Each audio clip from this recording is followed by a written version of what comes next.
بسم اللہ الرحمن الرحیم بسم اللہ الرحمن الرحیم الفصل السادس تخصیص الکتاب بخبر الواحد اتفق الاصولیون علی جواز تخصیص الکتاب بالکتاب و تخصیصہ بالخبر المتواتر الآخر۔ چھٹی فصل ایک اہم اصولی بحث ہے اور وہ یہ ہے، آیا قرآن مجید کے کسی حکم عام کی تخصیص خبر واحد سے کی جا سکتی ہے یا نہیں کی جا سکتی؟ یہ ایک بحث ہے۔ اب یہاں پر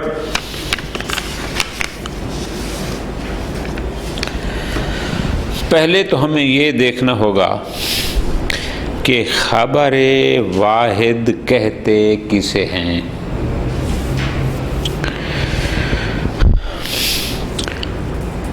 فرماتے ہیں قرآن مجید کی کسی آیت میں ایک حکم آیا ہے اور وہ حکم ہے عام۔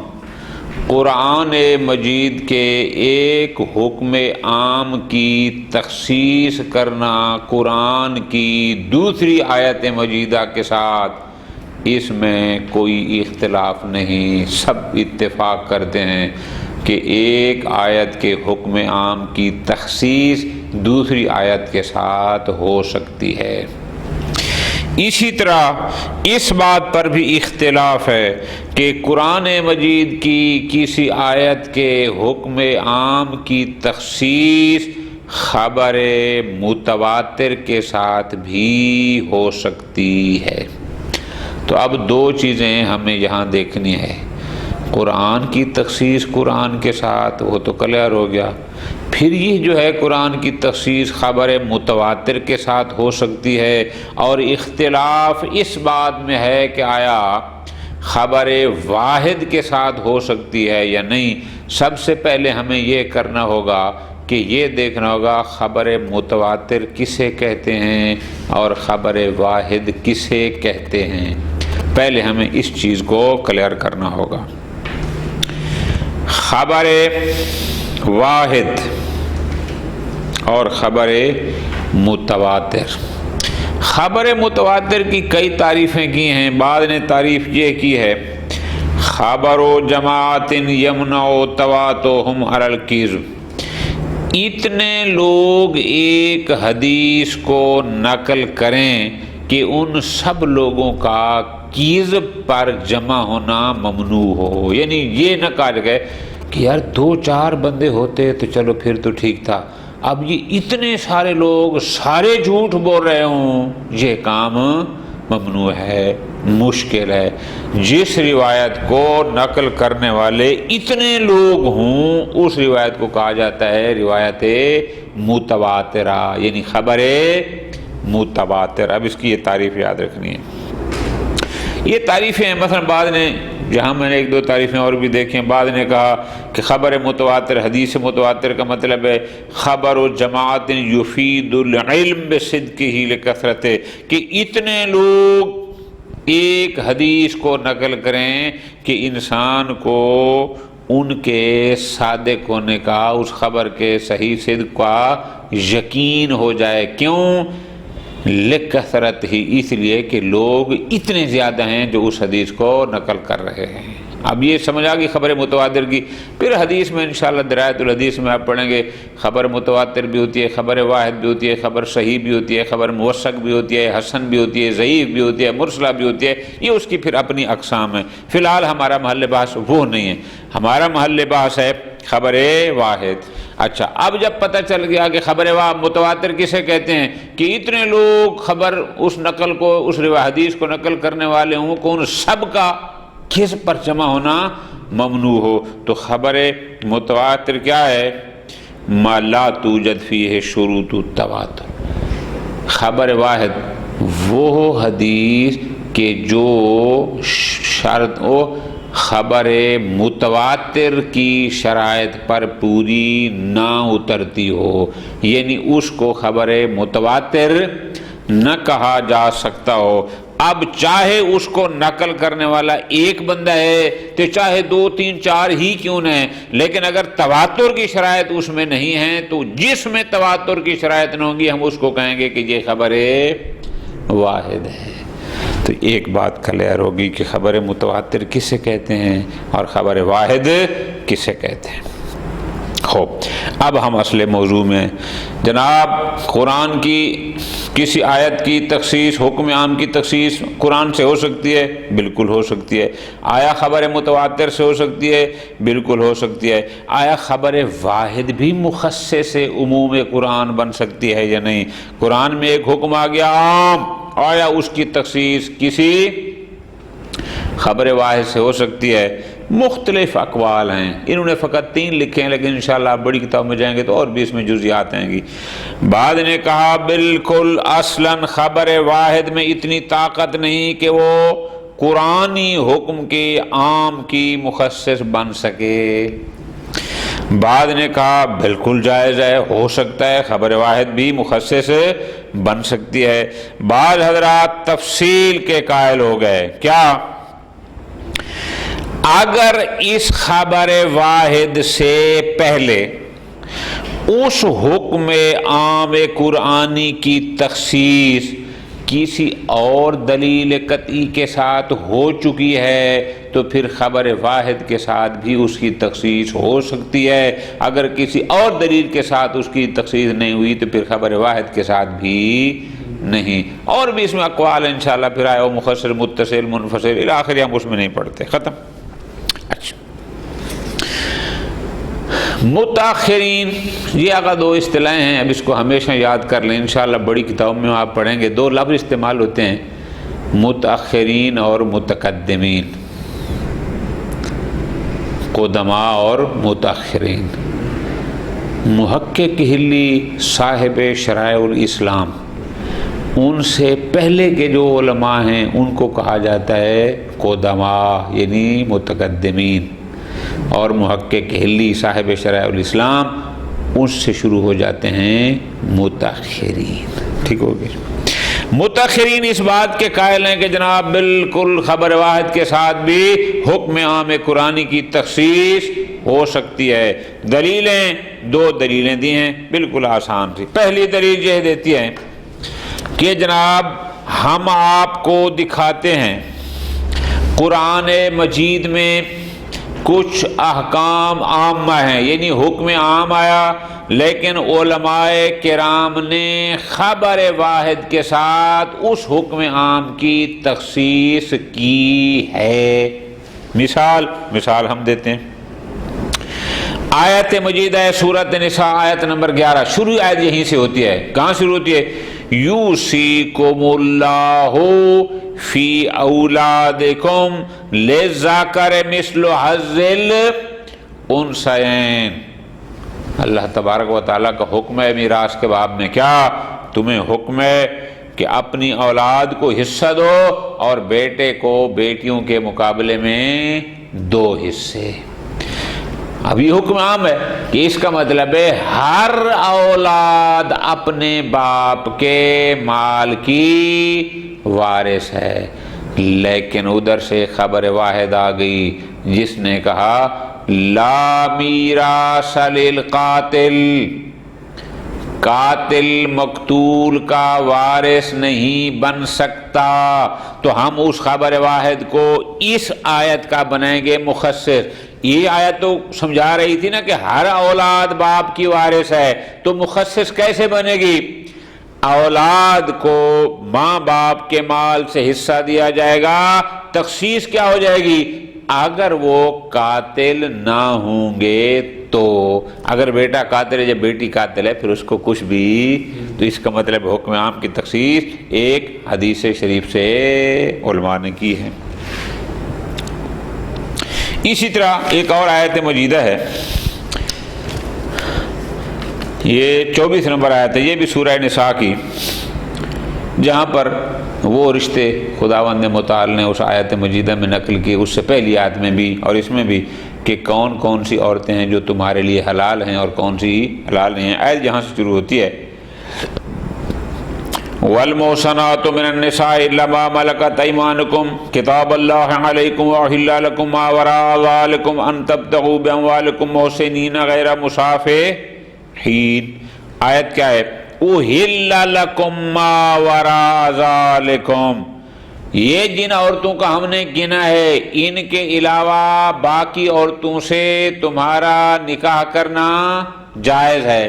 اب جن عورتوں کی گنتی ہوئی ہے وہاں بیوی کی پھپھی اور خالہ کا کوئی ذکر نہیں تھا، لیکن علیحدہ سے حدیث آ گئی اور خبر واحد نے کہا کہ بیوی کی پھپھی اور خالہ اگر پہلے ہے، اب وہاں پر کیا کریں گے؟ تو فرماتے ہیں اگر پھپھی اور خالہ پہلے سے موجود ہے تو اس پر ایک ان کی بھتیجی یا بھانجی کو لانا یہ جائز نہیں۔ تو اب یہ حدیث اس کی مخصص بن جائے گی، اگرچہ حکم عام تھا کہ ان کے علاوہ تم سب عورتوں سے نکاح کر سکتے ہو، لیکن حدیث سے خبر واحد آ گئی، وہ مخصص بن گئی کہ نہیں، اگر کسی شخص کی بیوی اس کی پھپھی ہے یا اس کی خالہ ہے تو پھر اس پر وہ ڈائریکٹ نہیں آ سکتی۔ یہ ہے فقہ میں ہمارا مسئلہ بھی ہے اس قسم کا کہ جناب اگر بھانجی پہلے سے ہے تو اس پر اس کی خالہ کو لے آنا، یا بھتیجی پہلے سے ہے معمولنا پھپھی پہلے ہے اس کی بھتیجی کو لانا یا اس کی بھانجی کو لانا یا خالہ کی، یہ جائز نہیں، بلکہ پھر موقوف ہوتی اجازت پر الی آخر۔ آیت مجیدہ آ گئی احل اللہ البیع وحرم الربا، بیع حلال ربا حرام۔ اب حکم ربا عام ہے کہ ربا حرام، لیکن حدیث سے آ گئی کہ باپ بیٹے کے درمیان ربا نہیں ہوتا، میاں بیوی کے درمیان ربا، تو یہ حدیثیں اس حرم الربا کی مخصص بن جائیں گی۔ یہ تھی پہلی دلیل کہ علماء کرام نے اخبار واحدہ کے ساتھ آیات مجیدہ میں پائے جانے والے عموم کی تخصیص کی۔ دوسری دلیل جو لوگ دیتے ہیں جو کہتے ہیں کہ جناب خبر واحد مخصص بن سکتی ہے، وہ یہ دیتے ہیں اگر ہم اس بات کے قائل ہو جائیں کہ خبر واحد مخصص آیت نہیں، مخصص عام نہیں بن سکتی، یعنی خبر واحد کے ساتھ قرآن مجید کے کسی حکم عام کی تخصیص نہیں ہو جاتی، تو آپ کو پھر خبر واحد سے سرے سے ہاتھ دھونا پڑے گا۔ پھر آپ کہیں گے جناب اصلاً خبر واحد قابل عمل ہی نہیں۔ کیوں؟ اس لیے کہ خبر واحد میں جو احکام بیان کیے گئے ہیں یقیناً اس کے مقابل میں کتاب میں کوئی نہ کوئی حکم عام موجود ہوتا ہے۔ ٹھیک ہے جی، تو پھر اخبار احاد سے ہمیں ہاتھ دھونا پڑے گا۔ لیکن ادھر ہم دیکھتے ہیں کہ علماء کرام نے خبر واحد پر عمل کیا ہے، اس کو اہمیت دی ہے۔ ٹھیک ہو گیا؟ کیوں؟ بس فرماتے ہیں اس کی وجہ قرآن مجید میں بہت سارے احکام کلی آئے ہیں، عمومی ہیں۔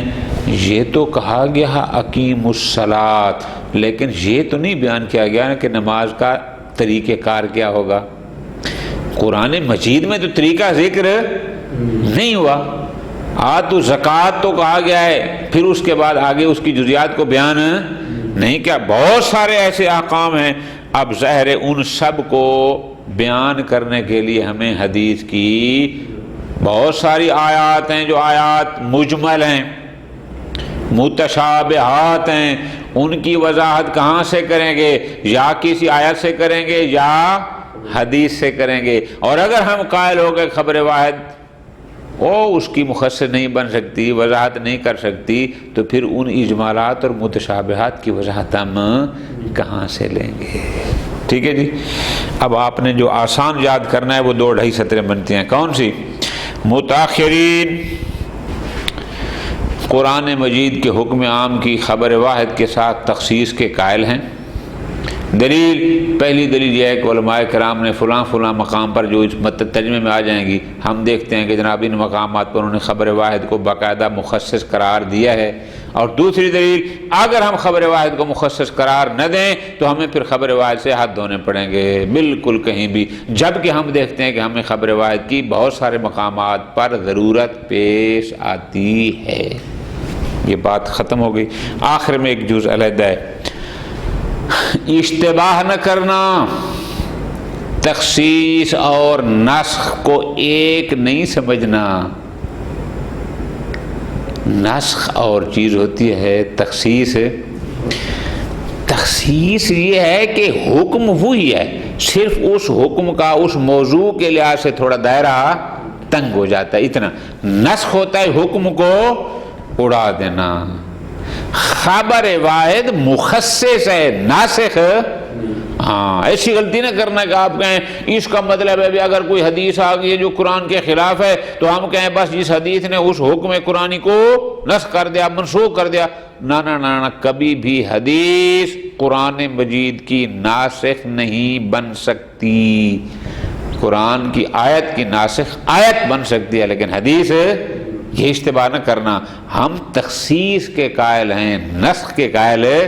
ہاں، تاکہ کوئی بندہ میں دھوکہ دے جائے اس کا مطلب اگر آیت مخصص بن سکتی ہے تو پھر ناسخ بھی نہ، بھائی نہ، ناسخ کے ہم قائل نہیں۔ الفصل السادس تخصیص الکتاب بالخبر الواحد۔ اتفق الاصولیون علی جواز تخصیص الکتاب بالکتاب وتخصیصہ بالخبر۔ اس بات پر تمام اصولی متفق ہیں، کس بات پر؟ کہ قرآن کا مخصص قرآن، آیت کا مخصص خبر متواتر بن سکتی ہے، ٹھیک۔ واختلفوا فی جواز تخصیص الکتاب بالخبر الواحد، اختلاف اس میں ہے کہ اگر قرآن میں ایک حکم عام آیا ہے تو آیا حکم عام قرآنی کی مخصص خبر واحد بن سکتی ہے یا نہیں؟ علی اقوال ثلاثہ، انہوں نے 3 اقوال نظر کیے، انشاءاللہ بڑی کتاب میں پھر مزید بھی کچھ ہیں۔ القول الاول، ایک نظریہ یہ عدم الجواز مطلقا، قرآن کے حکم عام کی مخصص خبر واحد نہیں بن سکتی مطلقا، او چاہے مخصص متصل ہو، چاہے منفصل ہو، چاہے اس سے پہلے کوئی مخصص قطعی کے ساتھ تخصیص ہو چکی ہے نہیں ہو چکی، وہ تفصیل کے مقابلے مطلقا اصلا جائز نہیں ہے۔ ہوا خیرت السید المرتضی، سید مرتضی رحمۃ اللہ اپنی کتاب الذریعہ میں، شیخ طوسی عدۃ الاصول میں، اور محقق ہلی رحمۃ اللہ معارف میں، یہ بزرگان اس بات کے قائل ہیں کہ نہ، ٹھیک ہو گیا جی، خبر واحد مخصص نہیں بن سکتی۔ دوسرا الجواز مطلقہ، وہ کہتے ہیں نہیں نہیں بالکل بن سکتی ہے، کسی تفصیل کے قائل بھی مطلقہ اگلی تفصیل کے مقابل میں ہے۔ ہوا خیرت المتاخرین، اور متاخرین اکثر جو ہیں وہ اسی نظریے کے قائل ہیں۔ تیسرا قول التفصیل بین تخصیص الکتاب مخصص قطعی قبل خبر الواحد، کہ اگر اس خبر واحد سے پہلے قرآن مجید کے اس حکم عام کی تخصیص کسی اور دلیل قطعی کے ساتھ ہو چکی ہے تو پھر خبر واحد کے ساتھ کرنا بھی جائز ہے، وعدم ہی، لیکن اگر کسی اور مخصص دلیل قطعی کے ساتھ نہیں ہوئی فلا یجوز، تو پھر خبر واحد کے ساتھ بھی جائز ہے۔ یہ ظاہراً یہ 3 نظریے ہیں۔ استدل المتاخرون علی جواز تخصیص الکتاب بالخبر الواحد، متاخرین جو خبر واحد کو بھی مخصص کتاب قرار دیتے ہیں، جو کہتے ہیں خبر واحد مخصص بن سکتی ہے، 2 دلیلیں انہوں نے دی ہیں۔ پہلی دلیل وہ کہتے ہیں جریان و سیرت الاصحاب علی العمل باخبار الاحاد فی قبال عموم الکتاب۔ ہم نے دیکھا ہے بہت سارے احکام قرآن مجید میں عام ہے، لیکن علماء کرام نے ان عام یعنی عمومات کے مقابل میں اخبار احاد پر عمل کیا ہے۔ قرآن میں ایک حکم عام تھا لیکن خبر واحد میں وہ حکم خاص تھا، تو انہوں نے خبر واحد کو اس حکم عام کا، اس آیت مجیدہ کا مخصص قرار دیا ہے۔ ٹھیک ہوگی بات؟ سوال، کوئی کہے کہ جناب یہ بھی تو ہو سکتا ہے، توجہ کے ساتھ، کہ ممکن ہے بزرگان نے ان اخبار احاد کو مخصص قرار دیا ہو جہاں پر کوئی قرینہ موجود ہو تخصیص پر، ممکن ہے ان کے پاس کوئی قرینہ موجود ہو. فرماتے ہیں وَاحْتِمَالًا يَكُونَ ذَلِكَ بِوَاسِطَةِ الْقَرَائِنِ، یہ احتمال دینا کہ ممکن ہے انہوں نے جو مخصص قرار دیا تھا وہ ان قرائن کی وجہ سے دیا تھا کہ جو قرائن مفیدہ علم تھے. فرماتے ہیں یہ احتمال بعید جداً، ہمارے نزدیک یہ احتمال درست نہیں. بات یہ نہیں ہے کہ اگر احتمال ہو قرینہ ہو تو ٹھیک، نہیں تو نہ. مثال فرماتے ہیں یہ دیکھو، ہم آپ کو 2 مثالیں دیتے ہیں. خصصت آیت المیراث، آیت میراث سورہ نساء آیت نمبر 11 شروع یہیں سے ہوتی ہے. یوصیکم اللہ فی اولادکم للذکر مثل حظ الانثیین. آیت کے مطابق کیا ہے؟ نمبر 1، ہر اولاد ماں باپ کی وارث ہوگی. دوسرا نقطہ کیا ہے؟ ہر مذکر مؤنث کے 2 برابر لے گا. اس کا مطلب جو بھی اولاد ہے، جب قاتل بھی کیوں نہ ہو تو بھی وہ وارث بنے گی. حکم عام ہے نا، لیکن بعد میں خبر واحد آ گئی، اس نے کہا لا میراث للقاتل. اس میں حکم یہ تھا کوئی قاتل کسی مقتول کا وارث نہیں بنتا. تو ہم اس حدیث کو اس کا مخصص بنائیں گے کہ اولاد ماں باپ کی وارث ہے، لیکن تخصیص کیا ہے کہ یہ اگر ماں باپ کی قاتل نہ ہو تو دائرہ تنگ ہو گیا نا. اس کا مطلب قاتل اولاد اس میراث کے دائرے سے نکل گئی. اس طرح ایک اور آیت مجیدہ ہے سورہ نساء نمبر 24 جو میں نے گزارش کی، والمحصنات من النساء الا ما ملکت ایمانکم الی آخری. کچھ عورتوں کا پیچھے ذکر کیا گیا کہ ان عورتوں کے ساتھ تمہارا نکاح جائز ہے نہیں. پھر آگے کہا گیا احل لکم ما وراء ذالکم، ان کے علاوہ باقی تمہارے لیے حلال. لیکن بما ورد فی السنہ، لیکن بعد میں حدیث آگے اس نے کہا ان المرأۃ لا تتزوج علی عمتہا، کہ کوئی بھی عورت اپنی پھوپھی پر شوقین بن کے جائے یا اپنی خالہ پر. یہ جائز ہے کہ اگر پھوپھی یا خالہ پہلے سے کسی کے نکاح میں ہے، یہ اوپر سے آ رہی ہے بھتیجی یا بھانجی، یہ درست تو بس یہ آیت یہ حدیث احل لکم ما وراء ذالکم والی آیت کے عموم کی مخصص بن جائے گی. اسی طرح خصصت آیت حرمت ربا، آیت مجیدہ بڑی مشہور، احل اللہ البیع وحرم الربا، اللہ نے ربا کو، سود کو حرام قرار دے دیا. لیکن بعد میں حدیث آ گئی بما دل علی الجواز بین الولد والوالد، کہ باپ اور بیٹے کے درمیان ربا جائز ہے، میاں اور بیوی کے درمیان سود جائز ہے، تو یہ اس کی مخصص بن جائے گی. بس یہ ہو گئی ایک دلیل. الوجہ الثانی، دوسری دلیل متاخرین کی جو کہتے ہیں کہ خبر واحد مخصص سے عموم قرآن بن سکتی ہے، وہ یہ ہے اذا لم نقل بجواز تخصیص الکتاب بخبر الواحد، اگر ہم اس بات کے قائل ہو جائیں کہ خبر واحد قرآن کے حکم عام کی مخصص نہیں بن سکتی، اگر ہم اس کے قائل ہو جائیں لازم الغاء الخبر بالمرہ، تو اس سے لازم ہے گا کہ اصلاً خبر واحد کو ترک کر دیا جائے، یعنی وہ اصلاً قابل عمل ہی نہ ہو. وجہ یہ ہے ارباء من حکم مرعی بخبر الواحد، چونکہ جتنے حکام بھی اخبار احاد کے ذریعے نقل ہوئے ہیں، جس خبر واحد میں بھی کوئی حکم آیا ہے الا بخلافی، مگر یہ اس کے خلاف کوئی نہ کوئی عموم قرآنی بھی موجود ہے. مثلا براؤ بمثل، مثلا حکم آیا احل اللہ البیع، اس کا مطلب ہے جہاں جہاں بھی بیع آتی جائے گی بس وہ کیا ہوگا. لیکن روایات میں آیا ہے کہ فلاں بیع صحیح نہیں، فلاں بیع صحیح نہیں، فلاں بیع صحیح نہیں، تو اس کا مطلب پھر ہمیں اخبار احاد سب کو ترک کرنا پڑے گا.